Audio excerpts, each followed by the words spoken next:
Ahoy, shipmates! Look at that. It's Calshot Castle disappearing off the screen.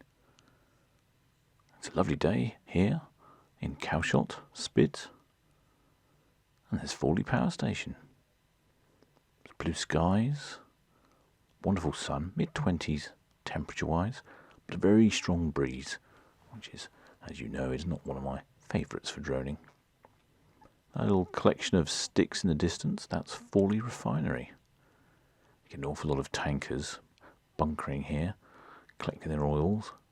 I'd like to film a few of those, perhaps you might be interested. But I know what you're really interested in. You're interested in the lovely Azura. Back in the port of Southampton again, and now leaving again. You might be asking yourself, where has she been? Well, let's have a look, shall we? She started off in the Bay of Weymouth, and then went out to the Channel. A little wander around the Channel, up to the Isle of Wight, round the Nab anchorage, where there are lots of other cruise ships at anchor, past Bramblebank, and up to Solent. In port for a day, guessing stocking up on food and bagels, and then back out again, off, as far as I can tell, back to Weymouth. Now you can see the harbour master guiding the Azura out of the Southampton water. Have a little zoom in, see what he's up to. He's making good speed there. No speed limit here on this stretch of water. It was just such a lovely day, I thought I'd try a different location. But like I said, unfortunately the high wind speed scuppered my plans. So I wasn't able to take quite as many shots as I would have hoped. But I think you're all familiar with the Azura. Owned by Carnival, operated by P&O.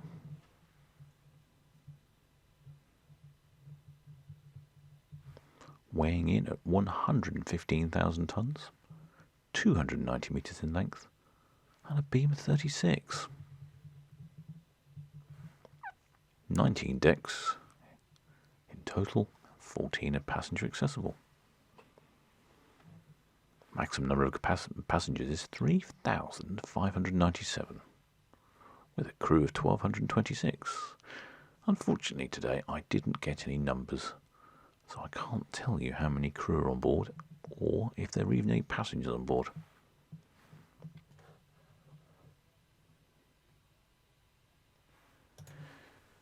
There doesn't seem to be much knowledge about when cruising will restart. Some operators are talking about July.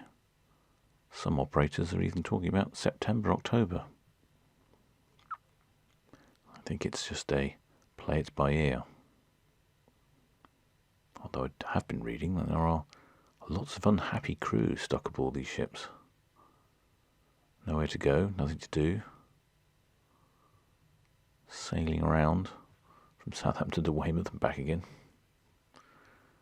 Can't be very interesting if you have nothing to do, no passengers to look after.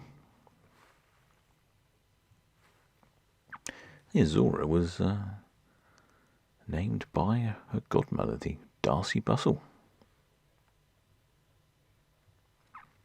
As well as performing the traditional bottle breaking ceremony, as a former principal dancer of the Royal Ballet, Bustle presented a dance performance by the Royal Ballet School as part of the celebrations.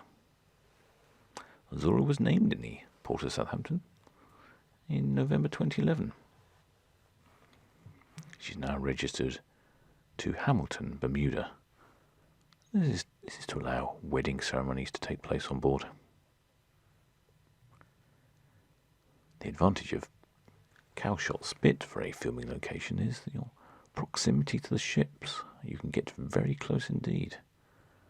And it's nice to see them in a different setting. I was hoping to get on the other side of the ship and take some pictures with the Calshot Spit and Calshot Castle in the background. But due to the high wind, I didn't feel too comfortable travelling too far away. But I think we have a photo opportunity coming up.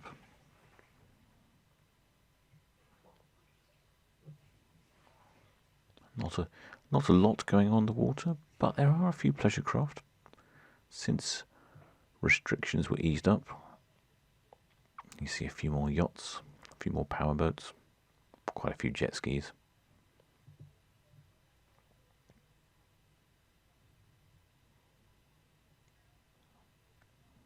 I don't know, that could be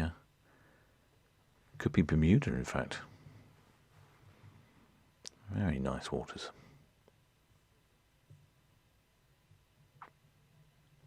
Oh well, track along with the Azura for a little while.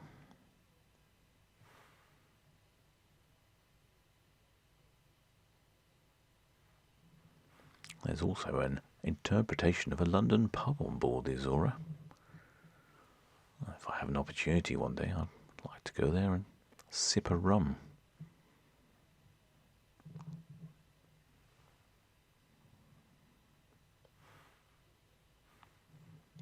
Well, I think we'll leave the Azura there.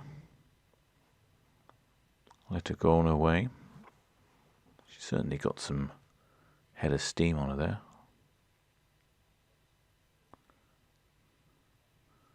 And maybe we'll have a look at the other things nearby. Shall we have a quick look at Calshot Castle?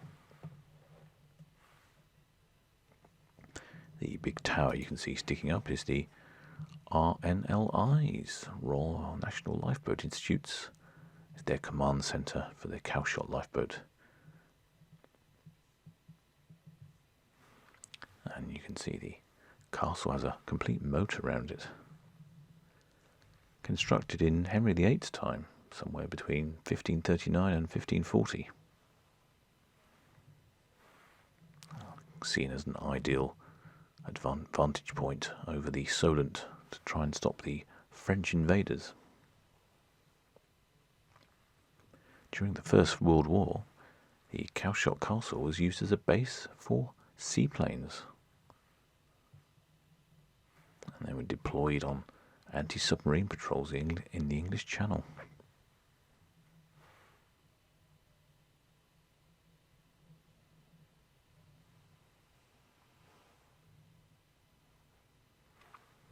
Originally there was an RAF base here, and they hosted the Schneider Trophy air races.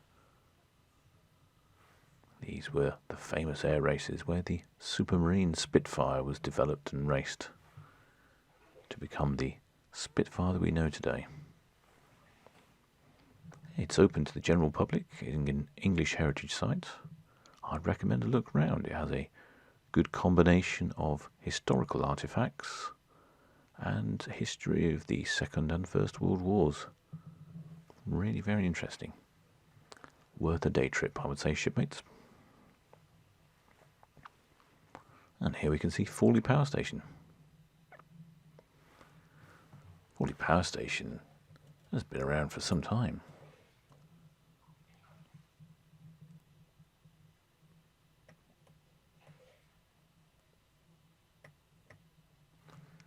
Constructed in the 70s, but never really used much. It was a secondary power source, supplying power on demand. Being next to the refinery, heavy oil was obviously easily accessible. I don't know if you can quite see in the picture, but the main building has started to be demolished. The big chimney structure is due to be knocked down in August. I hope to get some droning in for that one as well.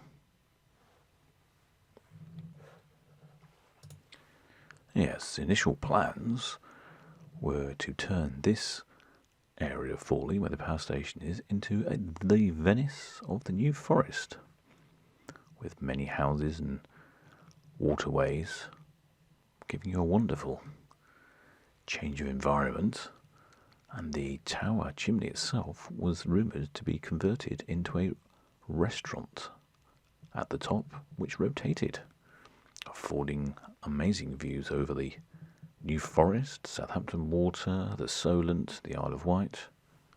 I think that would have been quite phenomenal, shipmates, but unfortunately the council decided it was not in keeping. I'm not sure I understand the logic. I thought it would have been a great tourist attraction. I would certainly go.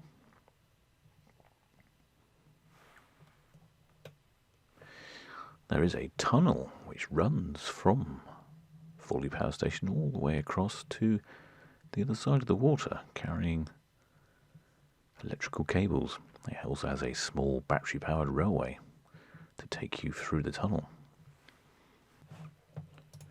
You can see a number of wind turbine blades on the Hard from Vestas on the Isle of Wight. I believe they come here and are reloaded, shipped out.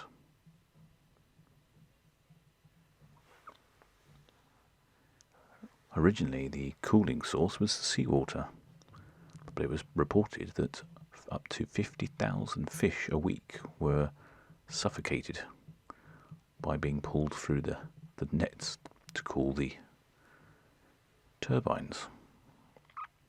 This was one of the reasons it wasn't used very much. Apparently it caused a big drop in the population of sea bass in the area. Time for a quick photo.